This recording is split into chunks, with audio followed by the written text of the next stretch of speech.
noite, irmãos. Estamos aí reunidos, né? Vamos todos estar aí participando com alegria desse momento esse especial de adoração ao Senhor, por mais um ano que nós celebramos aí a Reforma Protestante, né? Um cântico, então. Depois estaremos orando. Boa noite, Toshi. Boa noite, Edna. Boa noite, André. Vamos cantar um cântico que eu creio que é muito conhecido dos irmãos, que é o cântico 64 do nosso livreto, que nós cantamos alguns cânticos, que diz: tal é a paz que já me invade o coração, tá?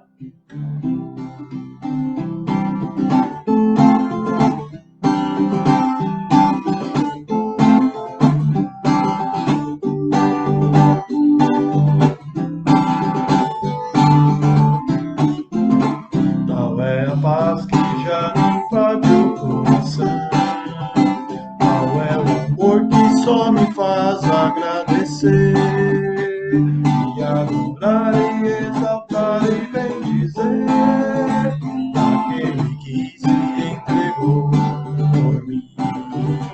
Tal é a paz que já me invade o coração, tal é o amor que só me faz agradecer e adorar e exaltar e bendizer aquele que se entregou por mim. Glória! Glória, eu sempre canto, glória para sempre, sempre, glória a ti, Senhor.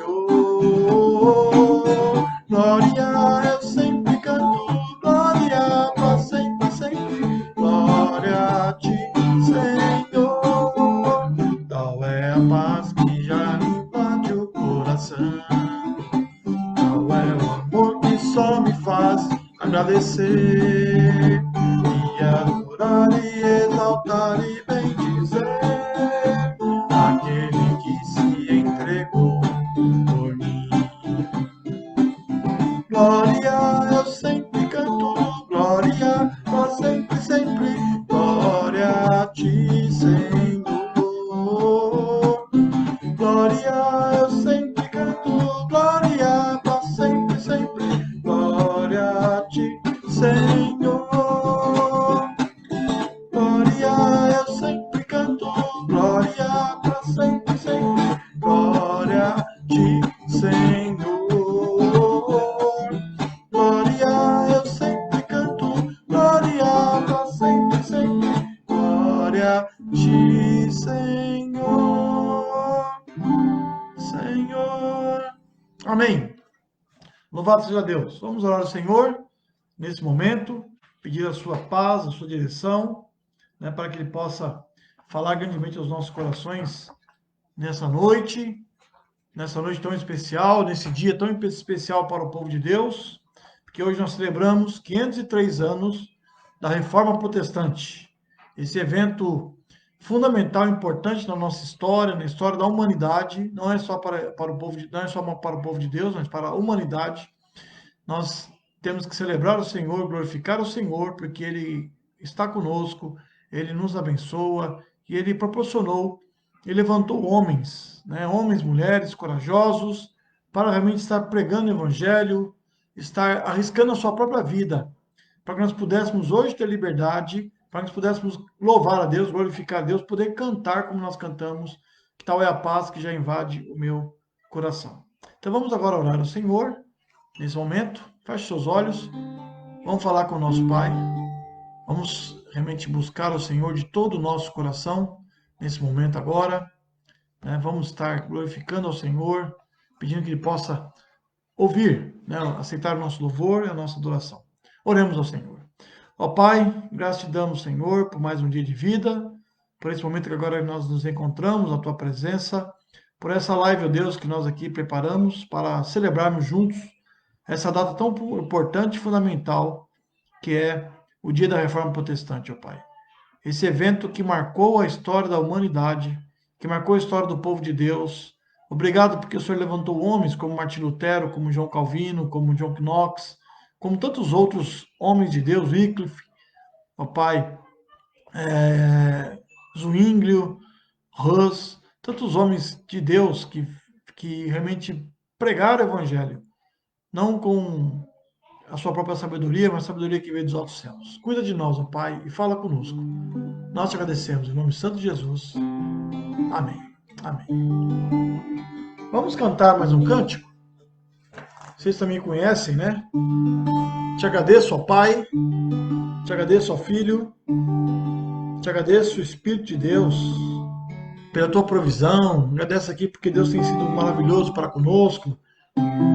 Nada tem nos faltado, nada tem, né? Deus tem cuidado de cada um de nós, né? Nesse momento difícil que nós passamos de pandemia, Deus tem estado com a sua igreja, com o seu povo. Deus não tem nos abandonado em momento algum. Então nós glorificamos a Deus por isso. Amém? Vamos então cantar o Senhor. E nesse hino, eu achei bonito escolher esse hino, porque ele fala aqui: te agradeço por tantas coisas, né? Pela provisão, pela proteção. Te agradeço o Espírito do Senhor, te agradeço ao Pai e ao Filho, pelas provações que nós temos passado, pelas nossas famílias. Ele fala aqui pela tua igreja, né? Então hoje é o momento que nós estamos aqui celebrando, né, a Reforma Protestante, é o momento de nós estarmos glorificando a Deus pela igreja de Cristo, né, que ela realmente possa ser forte, ser uma igreja viva, uma igreja que não desanime, né, que leve avante a bandeira do Evangelho e possa assim estar trabalhando, né, alcançando vidas para Cristo e restaurando vidas para Cristo. Vamos cantar então.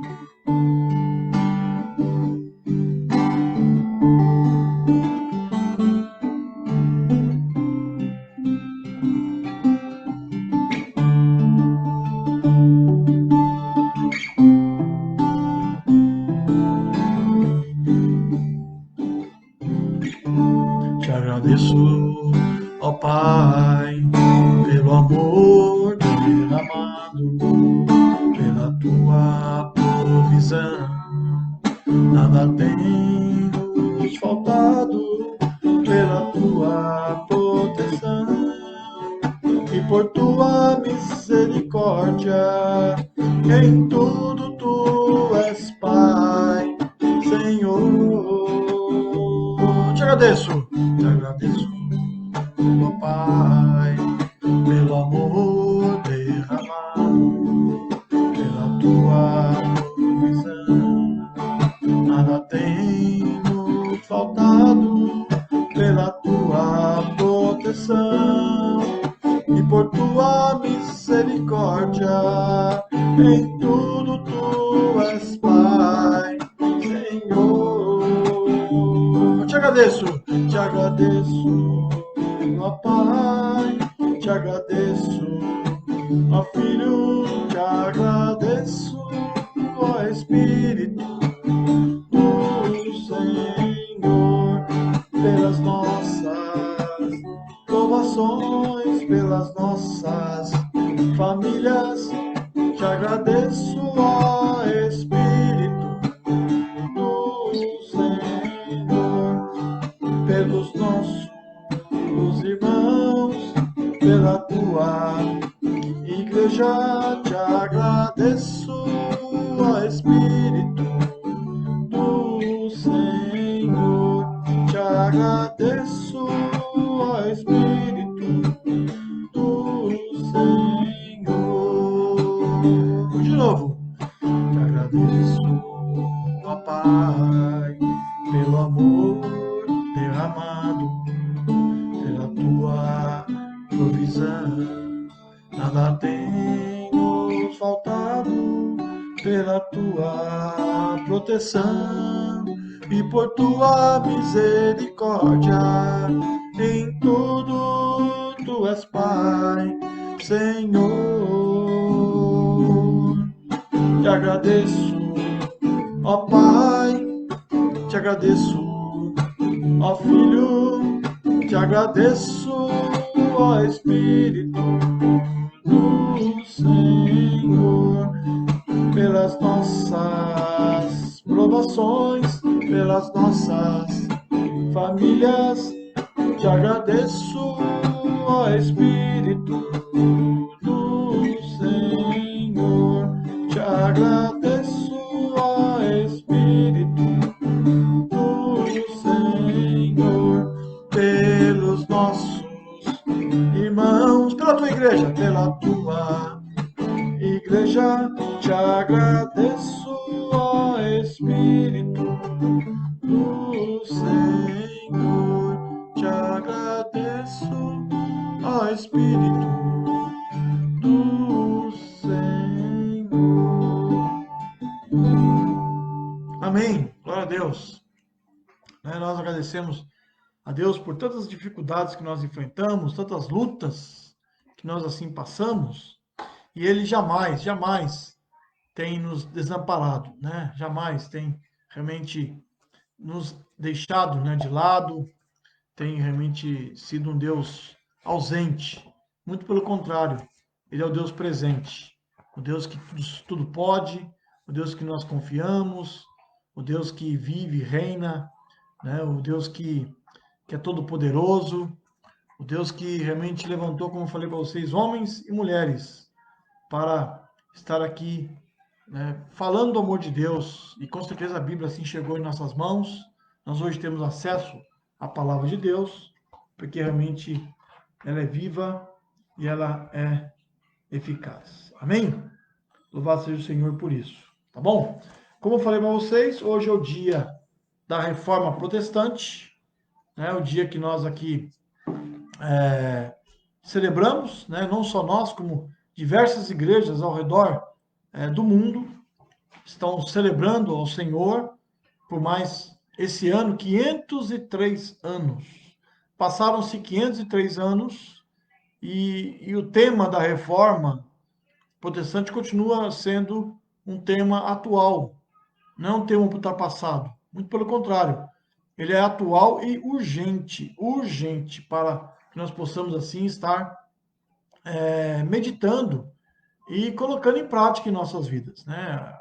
A reforma foi um evento fundamental, importantíssimo em toda a nossa história, e nós temos que, não podemos jamais esquecer desse detalhe tão fundamental, né, que é realmente a reforma protestante, o que ela foi e o que ela representa para cada um de nós. Apesar que muitas igrejas talvez estão abandonando os ideais da reforma, muitos líderes, né, cristãos menosprezam, talvez não valorizam, mas nós temos que, com certeza, como povo de Deus, valorizar, porque os ideais da reforma são ideais que realmente foi pregado, né, foi falado, foi realmente ensinado, né, e pessoas deram a sua vida, deram realmente, arriscaram, muitos até foram queimados vivos, imagina só, hein? Muitos foram queimados vivos porque realmente creram, né? Creram no, nos ideais da reforma protestante, né? Então nós não podemos menosprezar jamais, né? Menosprezar jamais esses ideais, tá? Então, como eu falei para vocês, quem começou tudo, quem foi aquele que deu o pontapé inicial, claro que talvez teve um maior destaque em tudo isso, foi Martim Lutero. Martim Lutero era um monge, né, que viveu lá na Alemanha por volta de 1500 e alguma coisa, nesses, creio eu que ele nasceu, né, em 1400, bem no finalzinho desse século, né? E ele no século 17 ele inicia a Reforma Protestante em 1517, 31 de outubro de 1517, há exatamente 503 anos atrás, ele promulgou na porta do castelo, da igreja do castelo de Wittenberg, lá na Alemanha, ele promulgou lá 95 teses contra o que a igreja na época pregava e ensinava. Ele realmente, aquilo corroía seu coração, ele não concordava, ele começou a ver o que a Bíblia diz, né? Começou a meditar, ele estudou teologia, ele era um monge, né? Vivia no monastério, mas era professor também de teologia, estudava, profundo conhecedor da Bíblia, das línguas originais, né? Ele conhecia muito bem o hebraico, o grego, o latim, e é uma pessoa muito instruída, não foi qualquer pessoa que começou a reforma. Mas ele não se conformou e, em 1517, ele promulgou, né? Ele começou a promulgar aquilo que ele acreditava, né? Realmente ele viu que a justiça provém da fé, tá bom? Eu vou ler um texto para vocês da palavra de Deus, depois eu vou ler um artigo escrito por Martim Lutero. Você vai ver como era o pensamento dele quando aconteceu tudo isso, né? Qual era a mente de Martim Lutero? O que ele pensava antes de acontecer tudo isso? Como foi que Deus trabalhou no coração dele? Você vai ver o conceito que ele tinha antes da reforma e o conceito que ele tinha depois de entender com profundidade Romanos capítulo 1, versículo 17. E é o texto que eu vou ler para vocês.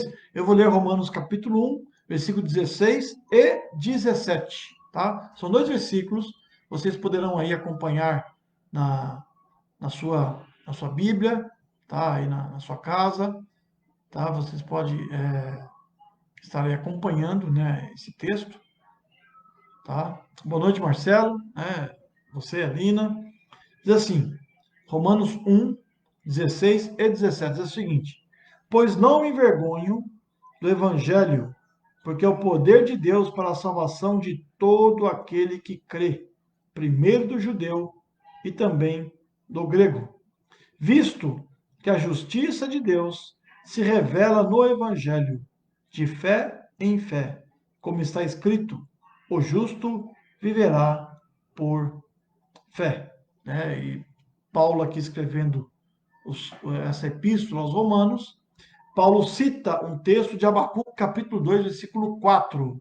Você vai achar esse mesmo texto lá, né? Abacuque 2:4, eu vou ler para vocês verem que é o mesmo texto, tá? Que Paulo, assim, cita aí, tá? Abacuque, lá no Antigo Testamento, nos profetas menores, tá? Eu vou ler para vocês, só um instantinho.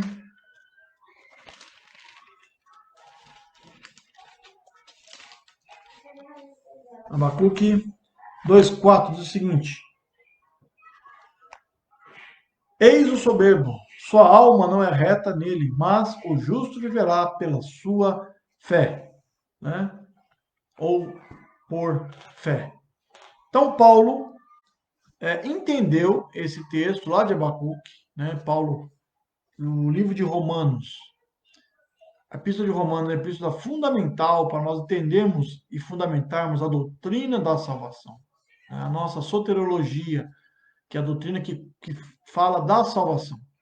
Então, Paulo, nesse texto, ele fala não só no capítulo 1, versículo 17, mas como Romanos 5:1, que eu vou ler para vocês, diz assim, Romanos 5:1 diz: justificados, pois, mediante a fé, temos paz com Deus por meio de nosso Senhor Jesus Cristo. Versículo 2: por intermédio de quem obtivemos igualmente acesso pela fé a esta graça na qual estamos firmes. E gloriamo-nos na esperança da glória de Deus. E não somente isso, mas também nos gloriamos nas próprias tribulações. Ou seja, Paulo escreve, né, claramente, depois Romanos 8:1, né, nós vemos também tudo isso em Romanos, né? Agora já nenhuma condenação há para os que estão em Cristo Jesus.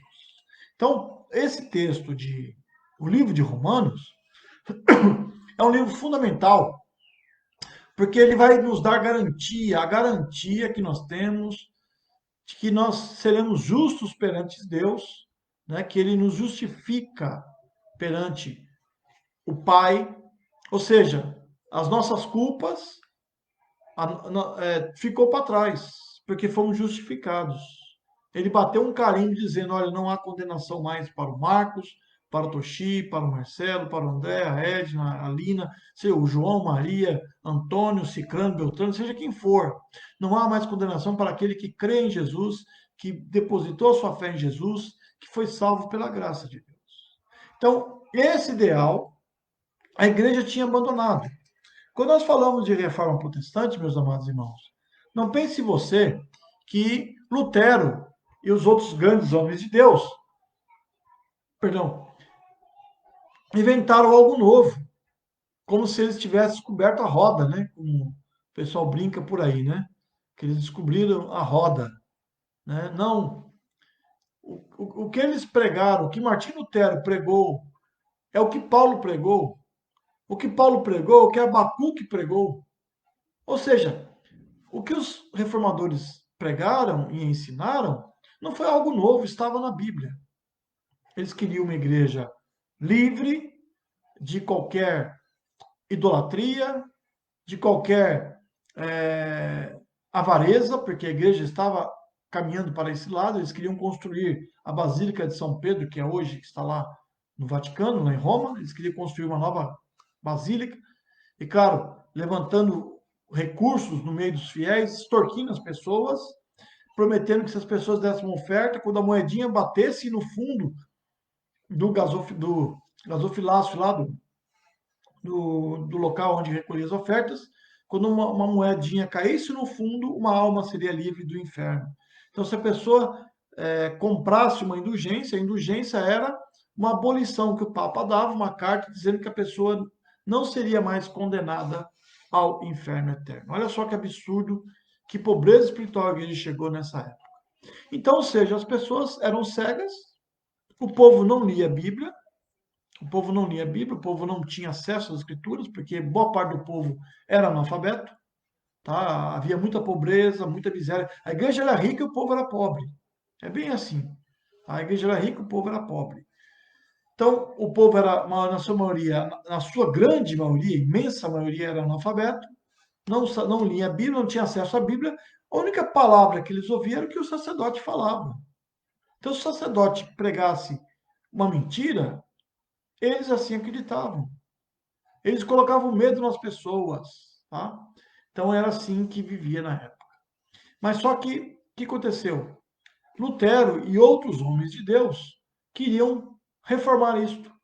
Eles não queriam dividir a igreja. Não era para a igreja estar sendo dividida, né? A igreja no Ocidente era uma só praticamente, né? Havia a igreja do Oriente que já foi dividido, né? A igreja cristã, ela passou por uma divisão muito grande. Eu expliquei isso nos cursos que nós tivemos na Escola Bíblica de História da Igreja. Quantos aqui lembram? Em 1054, houve uma divisão, 1054, mais ou menos 500 anos antes de Lutero, tá? Antes de Lutero. Lutero reformou em 1517. Então, em 1054, houve a primeira grande divisão, chamada primeiro grande cisma, onde a igreja se dividiu em duas. O Oriente, de um lado, que ficou as igrejas da Grécia, as igrejas da Turquia, as igrejas de Jerusalém, da Síria, do Iraque. Ali havia muitos cristãos. Então a igreja do Oriente ficou de um lado e a igreja do Ocidente do outro.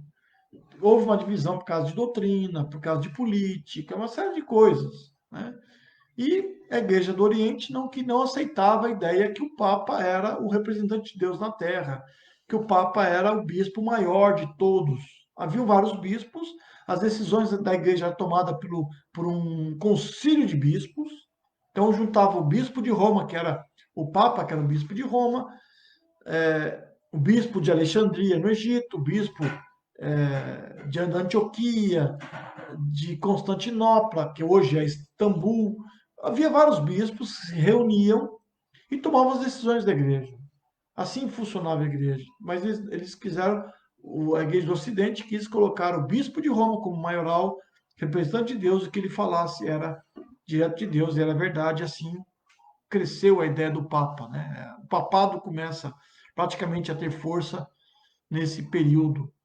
Então, de 1054 até 1517, olha só o período que ficou, 500 anos, que é chamado de período da Idade das Trevas, onde a igreja passou um momento muito obscuro, de muita idolatria, né? Claro que Deus levantou homens em todo esse tempo para chamar o povo ao arrependimento e chamar o povo para a palavra de Deus. Surgiram os valdenses, foram antes de Lutero, e outros, né? Grandes homens. A reforma, ela teve, né, o seu auge com Lutero, mas antes de Lutero já surgiram outros homens. Alguns foram mortos, perseguidos, teve dois homens de destaques, tá? ou melhor, três homens de destaques, tá? Um deles era Pedro Valdo, em 1175, tá? Pedro Valdo era um comerciante rico em Lyon, na França, e se tornou cristão, né? E doou todos os seus bens. E ele queria realmente que a Bíblia fosse traduzida, né, para uma língua chamada provençal, que era uma língua antiga, né? Muito parecido talvez com o italiano, por ali, tá? Para o italiano, para o alemão, né, e alguns dialetos que haviam ali na Itália, entre a Alemanha. Pedro Valdo foi perseguido, né, e dele surgiu os valdenses. Essa igreja valdense, ela existe até hoje, para você ter uma ideia. Então, foi uma igreja que surgiu antes da Reforma. Com a Reforma, eles abraçaram a Reforma também, eles se tornaram protestantes depois, tá? Depois dele surgiu mais um outro grande homem de Deus, que foi Wycliffe, John Wycliffe. John Wycliffe, ele traduziu a Bíblia para o inglês, né? Para o inglês antigo. Ele queria traduzir a Bíblia para o inglês, e uma tradução que o povo simples, camponês, o povo da roça, o povo que tinha pouca cultura, pudesse ler, pudesse estudar a Bíblia, né? Ele queria que a Bíblia estivesse, ele traduziu a Bíblia para o inglês, né? Ele foi tido como herético, tá? Ele, ele nasceu em 1329 e morreu em 1384, tá? Ele desejava que a Bíblia fosse traduzida para o inglês, pois desse modo pessoas comuns poderiam entender a sua mensagem, tá? Então, Wycliffe foi um grande homem de Deus, que Deus mexeu no coração dele, e ele pregava alguns ideais da reforma. Ele dizia que a salvação era pela graça. Ele não acreditava que o Papa era o maioral, que era o único representante de Deus na Terra. Ele queria uma igreja mais simples, mais objetiva. Ele foi duramente perseguido. A sua Bíblia, que ele traduziu, as suas traduções foram queimadas em praça pública, né?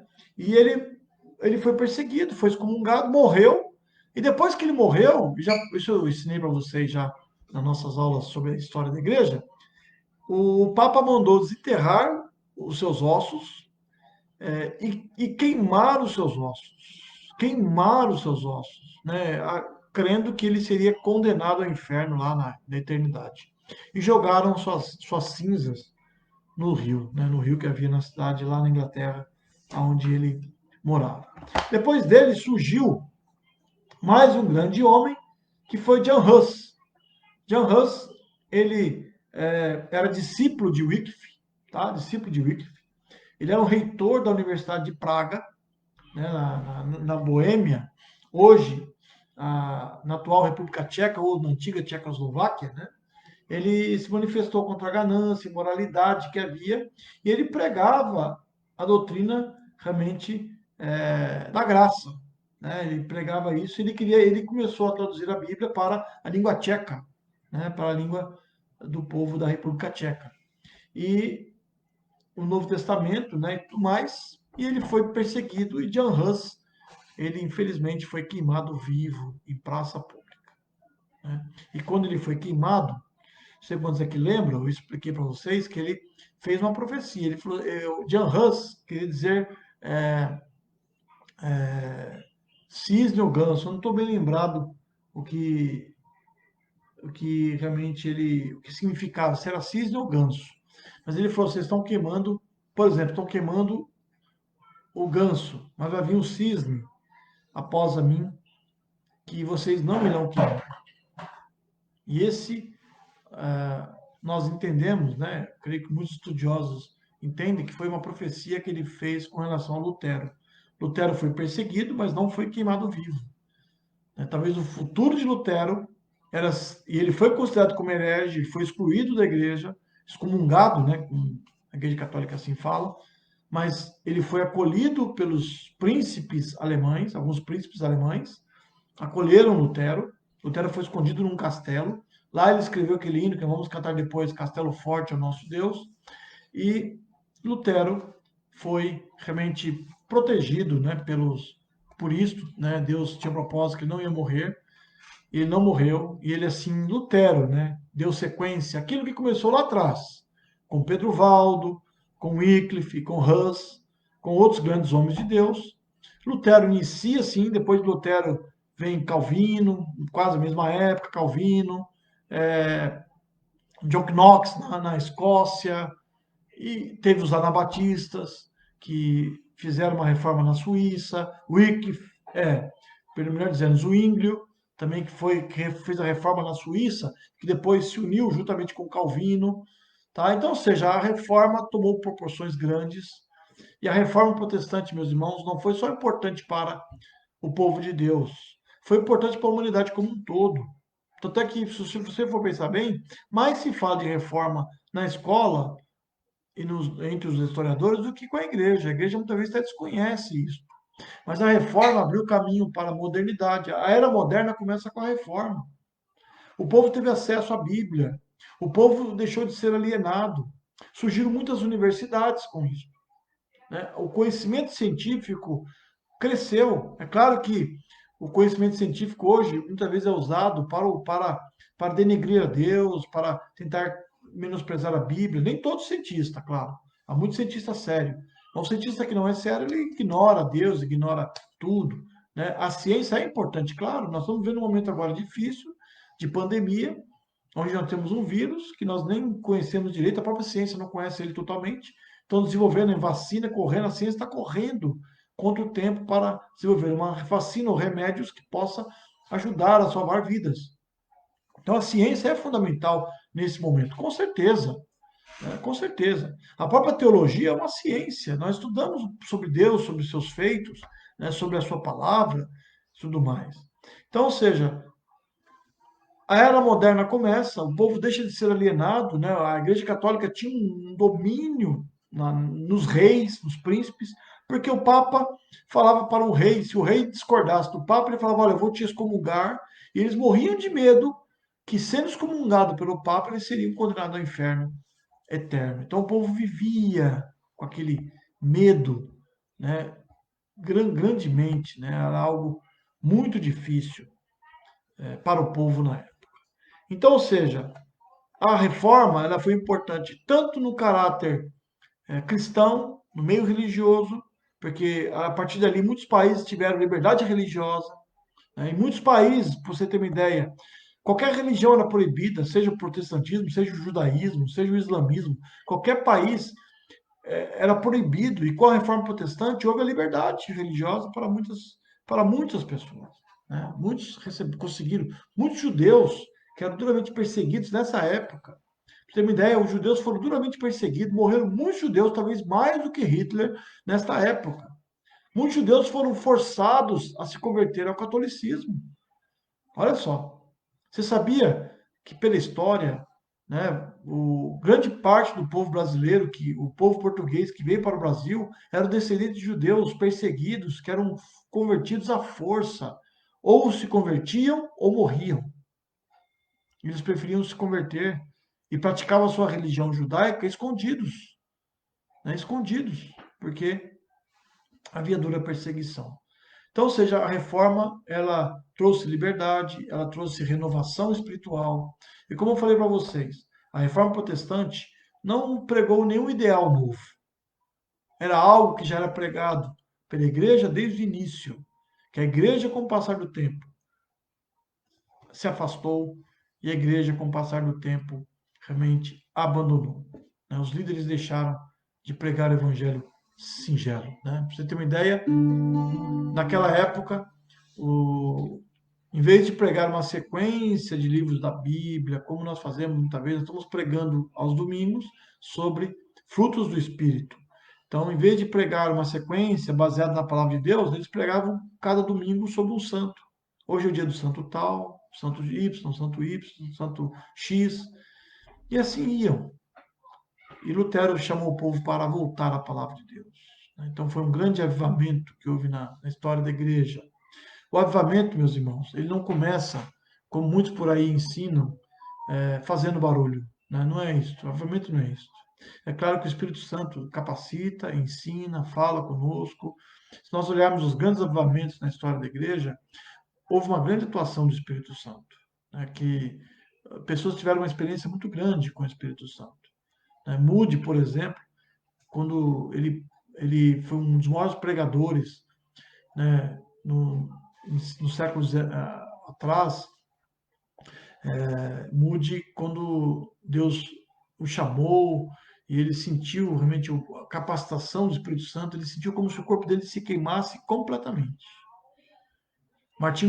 John Wesley foi um grande pregador também, né, que pregou a palavra de Deus e tudo mais, que revolucionou a Inglaterra, que pregou para milhares de pessoas, que andou a cavalo pela Inglaterra toda, foi até os Estados Unidos pregar, nos Estados Unidos também, na Irlanda e tudo mais.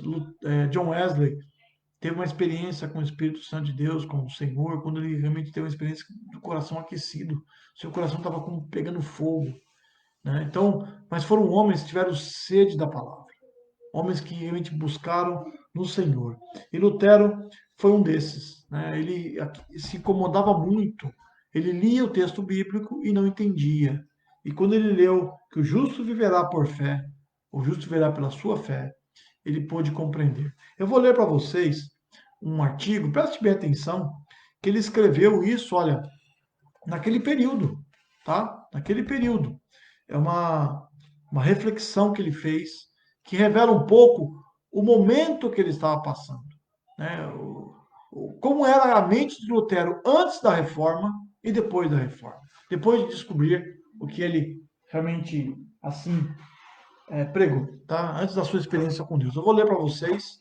Diz o seguinte, olha só que Lutero aqui falou, tá? Preste bem atenção nisso. Diz o seguinte, olha o que ele falou. Eu odiava de Romanos 1,17 a expressão justiça de Deus. Olha só, Lutero odiava, quando ele lia esse texto, ele sentia ódio no seu coração quando falava justiça de Deus, porque ele entendia errado. Ele não sabia o que era justiça. Ele não sabia o que é justiça de Deus. É que ele fala aqui, né? Pois aprendi a entendê-la filosoficamente como a justiça segundo a qual Deus é justo e castiga os pecadores injustos. Olha a mente de Lutero. Quando falava justiça de Deus, aqui diz que a justiça de Deus se revela no Evangelho, Paulo falando, visto que a justiça de Deus se revela no Evangelho de fé em fé, ele entendia o seguinte, justiça, ele entendia o seguinte, não que Deus me torna justo, não que Deus me ama e mandou seu filho para morrer por mim, mas ele entendia que era um Deus justo que castigava os pecadores, e ele era um deles, né? Olha o que ele fala, eu não amava o Deus justo, que pune os pecadores, ao contrário, eu o odiava, mesmo quando, como monge, eu vivia de forma irrepreensível perante Deus, eu me sentia pecador. Lutero, ele tinha uma vida muito regrada, ele procurava viver aquilo que era para ser feito, viver em retidão, tanto é que diz que ele se chicoteava, né? Ele, quando pecava, ele se martirizava, achando que assim estava agradando a Deus. Então aquilo mexia com o seu ser, dentro dele, aquilo corroía dentro dele. Ele, em vez de sentir amor por Deus, ele sentia ódio por Deus. E aqui ele fala: eu me sentia pecador e minha consciência me torturava muito. Eu andava furioso e de consciência confusa. Não obstante, teimava impertinentemente em bater a porta desta passagem. Desejava com ardor saber o que Paulo queria dizer com ela. Aí Deus teve pena de mim. De dia e de noite eu andava meditativo, até que por fim observei a relação entre as palavras. Justiça de Deus é nele revelada, como está escrito: o justo vive por fé. Aí passei a compreender a justiça de Deus, como sendo uma justiça pela qual o justo vive através da dádiva de Deus, ou seja, de fé. Comecei a entender que o sentido é o seguinte: através do Evangelho é revelada a justiça de Deus. Isto é, a justiça através da qual o Deus misericordioso nos justifica pela fé. Como está escrito, o justo vive por fé. Então me senti como renascido e entrei pelos portões abertos do próprio paraíso. Aí toda a escritura me mostrou uma face completamente diferente. Fui passando em revista a escritura na medida em que conhecia de memória, e também, em outras palavras, encontrei as coisas de forma semelhante. Obra de Deus significa obra que Deus opera em nós. Virtude de Deus, pela qual ele nos faz poderoso. Sabedoria de Deus, pela qual ele nos torna sábios. Assim como antes eu havia odiado violentamente a frase justiça de Deus, como com igual intensidade de amor, e agora eu estimava como a mais querida. Amém. Muito bem.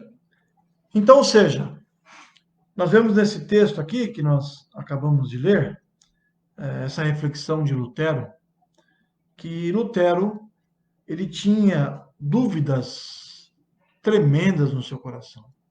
Um homem sem Deus, ele tem dúvidas, né? Tem questionamentos, grandes questionamentos. E Lutero foi um desses.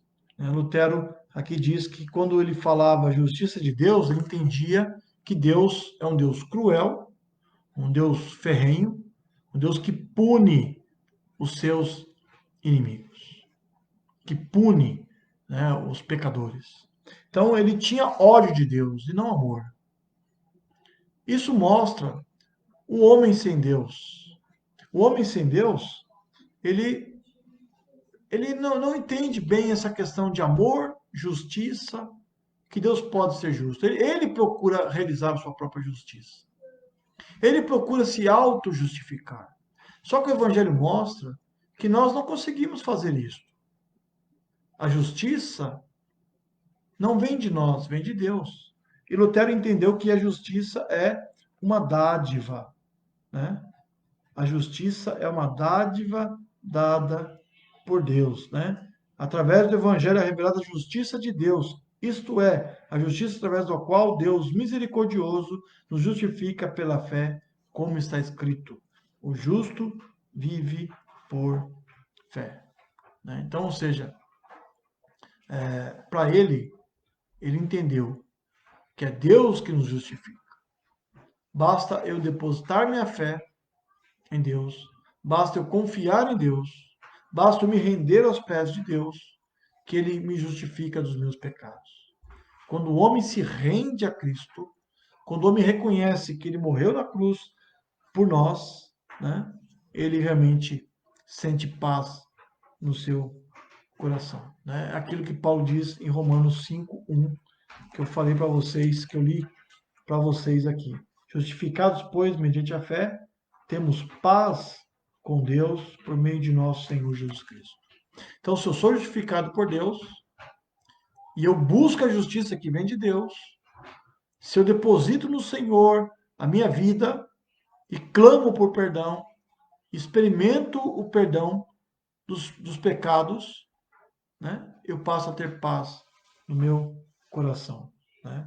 Aqui Lutero fala, obra de Deus quer dizer, significa obra que Deus opera em nós. Obra que Deus opera em nós. Né? Então, olha só o que ele fala aqui nesse texto que eu li para vocês. Lutero fala o seguinte: então me senti como renascido e entrei pelos portões abertos do próprio paraíso. Nesse momento, Lutero se converte a Cristo. Foi nesse momento que Lutero teve uma experiência com Deus. Ele se sentiu renascido, se sentiu nascer de novo, porque ele pôde compreender o que a Bíblia, o que o Evangelho tem pregado e nos dito. Né? A igreja estava totalmente perdida, as pessoas longe do Senhor, Lutero era um deles, mas agora Lutero pôde realmente confiar plenamente, né? E depositar em Deus a sua confiança. Né? Que maravilha! Então, ou seja, a reforma é importante. A sua mensagem é para os nossos dias. A sua mensagem é atual. Né? Nós temos que confiar plenamente nisto, né? E crer de todo o nosso coração. Né? Vocês lembram os ideais da reforma? Lembra que eu falei para vocês né? Quais são os 5 solas, né? Vocês lembram disso? Né? Que é somente a Escritura, somente a fé, somente a graça, somente Cristo, somente Deus, glória. Né? Então, ou seja, esses 5 pontos fundamentais que Lutero, que Calvino, que Zwinglio, que Hus, que Wycliffe, e todos os outros grandes homens de Deus, que deram a sua vida, né, que realmente arriscaram a sua vida para realmente estar pregando e vivendo, né? Esses ideais têm que estar presentes nossa vida cada vez mais. Nós não podemos jamais abandonar, meus irmãos, a palavra de Deus, porque ela é viva e eficaz, né? Temos que entender que somente a fé nos aproxima do Senhor. Somente a fé depositada em Cristo nos torna justo, não é obra, mas sim a fé. É claro que a fé sem obra é morta, porque como eu tenho pregado nos domingos, e estarei pregando amanhã novamente, que sobre os frutos do Espírito, os frutos do Espírito, né, nós conseguimos entender isso. Porque se nós temos fé em Cristo e procuramos seguir seus passos, nós colheremos frutos. A consequência será obras gloriosas que glorificam ao Senhor, né? Resultados maravilhosos. Então, os frutos do Espírito são importantes, né, para a nossa vida. Né? Depois, também o outro ideal, somente a graça. A salvação é presente dado por Deus. É claro que Deus nos salva gratuitamente. Teve um preço. Esse preço foi pago por Jesus. Mas nós, assim, temos e recebemos a salvação gratuitamente. Não é com o nosso dinheiro, não é com o nosso dízimo, não é com a nossa religiosidade, não é com as nossas boas obras. Nada disso nos salva. Somente a graça de Deus manifesta em Jesus e a fé que nós depositamos nele é que nós, assim, somos salvos. Né? Somente Cristo, né? A Bíblia mostra claramente, em João capítulo 14, versículo 6, nos ensina, né, que Ele é o caminho, a verdade e a vida. Né? O caminho, a verdade e a vida. Ninguém vem ao Pai senão por Jesus Cristo. Ninguém vem ao Pai senão por Jesus Cristo. Né? E somente a Deus glória. A igreja estava fundamentada na idolatria, no paganismo. A idolatria invadiu a igreja. As pessoas se curvavam diante de imagens, adorando homens, relíquias, né? Havia naquela época algumas relíquias que eles, entre aspas, né? Eles diziam que era a cabeça de João Batista. Então, as pessoas iam lá, davam uma oferta para poder tocar ali naquele objeto e assim colocando a sua fé para ser curado. Não quer dizer que Deus não curou, porque as pessoas viviam na ignorância, né? Não conheciam a Bíblia, não tinham acesso à Bíblia. Então as pessoas acreditavam naquilo que ouviam falar. E muitos depositaram sua fé naquilo. Então a igreja estava fundada em idolatria. E, e Lutero e os demais reformadores chamou a igreja para realmente adorar somente a Deus. Só o Senhor é o nosso mediador. Só o Senhor é que vive e reina, digno de toda a honra e de toda a glória. Então nós temos que agradecer a Deus por isso, tá? Louvar a Deus por isso. Será que nós, como igreja, nos dias de hoje, né, a igreja do Senhor Jesus hoje necessita de uma nova reforma? É uma pergunta que fica aí. Né? Quem quiser compartilhar, pode compartilhar aí no chat, se você concorda ou não. Né? Que a igreja de Cristo necessita de uma nova reforma. Né? Voltar aos ideais. O que Lutero e os reformadores pregaram não foi nada novo, não inventaram a roda, como eu falei. Eles voltaram aos ideais, né, do passado, tá? Aos ideais que os apóstolos pregaram, que os pais da igreja, como Agostinho, Agostinho foi um líder da igreja que viveu mais ou menos 300 anos depois de Cristo e que foi muito lido, que influenciou muito aos reformadores. Agostinho falava muito sobre a salvação pela graça de Deus. Será que nós, como igreja hoje, necessitamos de uma nova reforma? Fica uma pergunta. Será que nós estamos se afastando desses ideais como igreja? A começar pela nossa. Será que nós estamos nos afastando desses ideais? Será que nós temos que reforçar a nossa atenção nesses ideais? Então é importante nós estarmos preocupados com isto, tá bom? Amém. Que Deus assim nos abençoe. Se você tiver algum motivo de oração, que você possa colocar aí no chat também, que nós possamos assim estar orando no final do nosso culto, tá? No final dessa live que nós estamos tendo. Vamos louvar a Deus com esse hino, Castelo Forte, o hino 640 do nosso cenário. Foi um hino composto, né, por Martinho Lutero, o grande reformador da qual nós falamos hoje.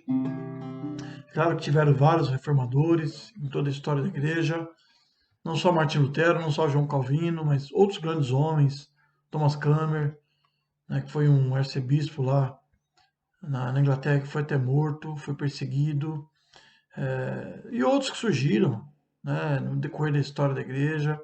Os puritanos, que foi um movimento que surgiu na Inglaterra, que queria uma igreja pura, uma teologia pura, uma adoração pura, né, que voltasse para a palavra de Deus.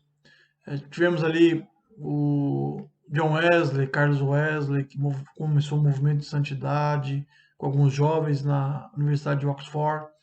Ou seja, grandes foram os resultados, né, os impactos que a reforma nos trouxe, e nós somos fruto desse resultado. Né? Nós que somos evangélicos, que servimos ao Senhor, nós somos frutos, né, desse resultado.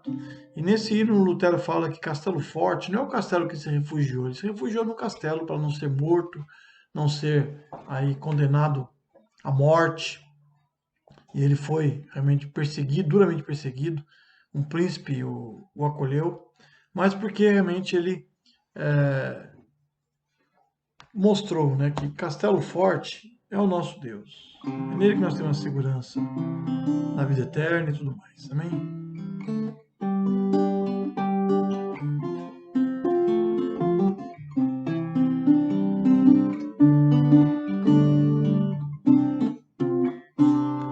Castelo forte é o nosso Deus, espada e bom escudo.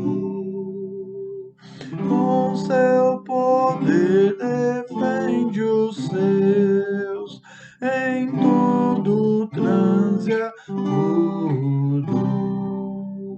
Com fúria pertinaz persegue Satanás com ânimo cruel, astuto e muito rebelde, igual não há na terra. A força do homem nada faz, sozinho está perdido. Mas nosso Deus socorro traz em seu Filho escolhido. Sabeis quem é Jesus, o que venceu na cruz, Senhor dos altos céus, e sendo o próprio Deus, triunfa na batalha. Se nos quisessem devorar, demônios não contados, mas não poderiam derrotar, nem ver-nos assustados. O príncipe do mal, com seu plano infernal, já condenado está, vencido cairá por uma só palavra de Deus. O Verbo ficará, sabemos com certeza.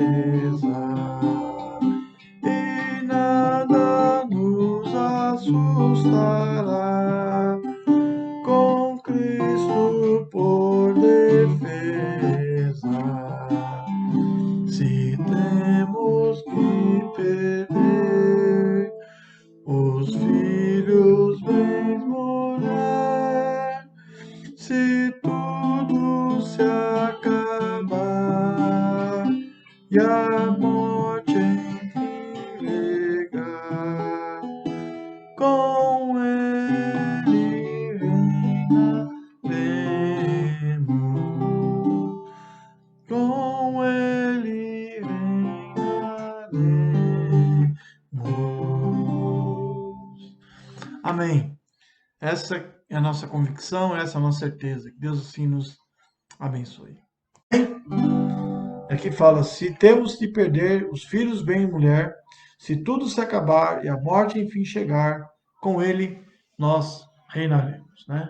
Louvado seja Deus por isso, pela reforma, como eu falei para vocês, porque Deus cuida de nós, porque Deus realmente não desampara o seu povo, porque Deus levanta pessoas, que o compromisso de Deus não é com instituições, mas com o seu povo, que ele comprou com o seu próprio sangue. Nós somos o povo de Deus, comprados, lavados e remidos pelo sangue de Cristo. E assim nós permanecemos firmes com o Senhor. Amém? Que Deus te abençoe, meu amado irmão. Vamos orar agora ao Senhor nesse momento. Vamos interceder ao nosso Pai. Eu não sei se você tem aí algum motivo de oração, né, para estarmos intercedendo a Deus. Vamos estar agora orando. Vamos orar especialmente pela igreja, né? Vamos orar pela nossa igreja, que Deus possa abençoar nosso povo, né? A nossa igreja que tanto necessita também de renovação, de ânimo, de firmeza. Que Deus visite o nosso povo, que não está podendo, muitos não estão podendo ir para o culto. Que Deus cuide de cada um desses irmãos para que eles possam permanecer firmes, não desanimando jamais. Firmes no Evangelho, firmes na sua palavra, não dando ouvido às filosofias que estão surgindo por aí. Muitas heresias têm surgido no seio da igreja. Que tudo isso caia por terra, que a igreja possa resistir a tudo isso. Que Deus levante líderes comprometidos com o evangelho. Que Deus traga pessoas, que Deus incomode as nossas vizinhanças. Vamos orar por isso, para que Deus possa realmente fazer uma grande mudança em nossa nação, né? Que o povo de Deus, o povo que se diz seguir a Cristo, possa realmente testemunhar com alegria aquilo que Lutero e tantos homens de Deus em toda a história da igreja defenderam, para que nosso povo seja alcançado pelo poder de Cristo. Que nós possamos jamais abandonar esta palavra de Deus, tá? Não abandone, jamais. É a nossa regra de fé e prática. Ela incomodou pessoas, né? Pessoas deram suas vidas para que nós pudéssemos hoje ter a Bíblia em nossas mãos. Então louve a Deus, glorifique a Deus por isso, tá bom? Então vamos estar orando ao Senhor. Ore também, eu tenho um pastor amigo meu que é lá do Chile, de uma igreja anglicana, e nós sabemos que o Chile está passando por momentos difíceis na sua política. Ano passado tiveram muitos protestos, segundo aqui lembram. Completou um ano de protesto, começou esses protestos no Chile esse ano, e alguns rebeldes, né, foram e queimaram igrejas. Né? Entraram numa igreja católica, acho que duas igrejas católicas foram queimadas.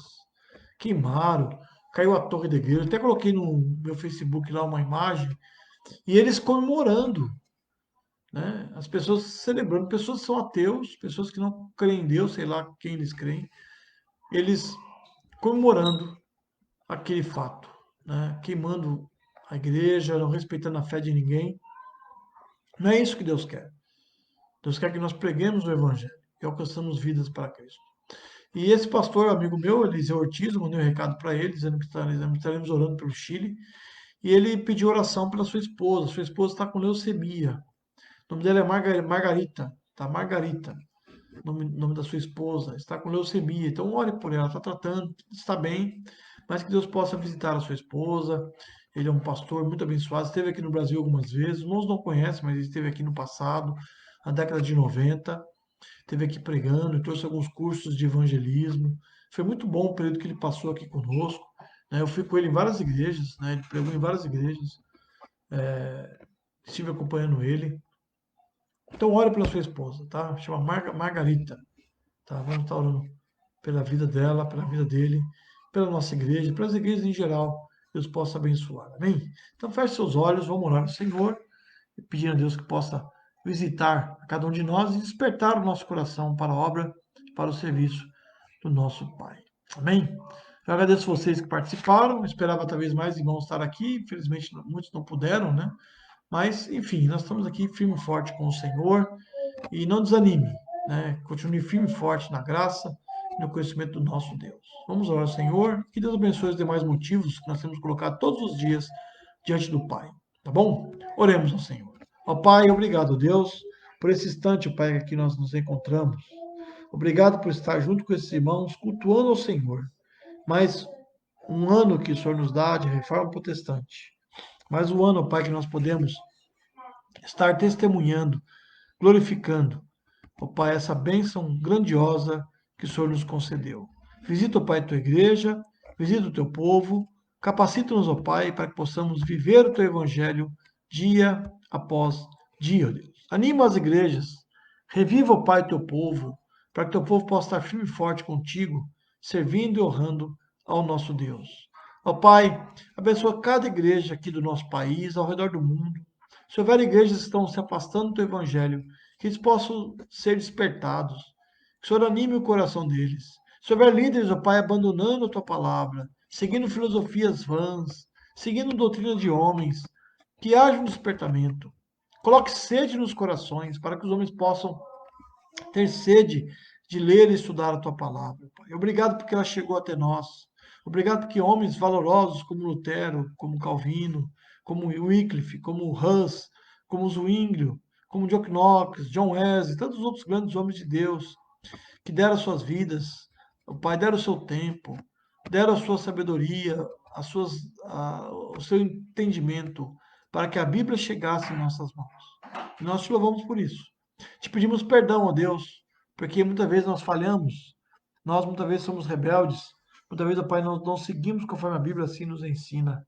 Possamos ter sede e que ela possa ser real em nossa vida. Oramos pela nossa igreja de Interlagos, que o Senhor possa avivar a tua obra ali naquele local, que haja despertamento em cada coração, ó Deus, que caia por terra toda barreira, que caia por terra toda preguiça, que caia por terra tudo aquilo que não agrada a Ti, ó Deus. Que realmente floresça no nosso coração a Tua palavra, que a chama do Teu Evangelho possa estar queimando cada vez mais em nossos corações. Eu oro, Deus, pelos missionários que estão ao redor do mundo, cuida deles, ó Pai, que estão levando o Teu Evangelho em muitos lugares onde há até perseguição, onde há proibição da Tua palavra. Que o Senhor possa dar sabedoria, protegê-los e revesti-los com o Espírito Santo. Capacite, ó Deus, cada um de nós. Eu oro, Deus, pela esposa do pastor Eliseu Ortiz, lá do Chile, a Margarita, ó Pai, que só possa abençoar a sua saúde, que ela possa estar bem, se recuperando, vencendo essa dificuldade, Pai, da qual ela está passando. Eu oro, Deus, pelo povo chileno, pelas perseguições que está havendo lá, pela intolerância religiosa que está havendo no Chile. Que caia por terra tudo isso, ó Pai. Que haja paz, ó Pai, naqueles corações, para que as pessoas possam glorificar e servir e honrar ao Senhor. Cuida de nós, ó Pai. Perdoa, Pai, os nossos pecados e esteja com cada um de nós, fortalecendo. Que a graça do Senhor e Salvador Jesus Cristo, o amor de Deus eterno Pai, a comunhão e a consolação do Espírito Santo de Deus esteja contigo, meu amado irmão, com a tua família, com todos que estão conosco presentes, hoje e para todos sempre. Amém, Jesus. Amém.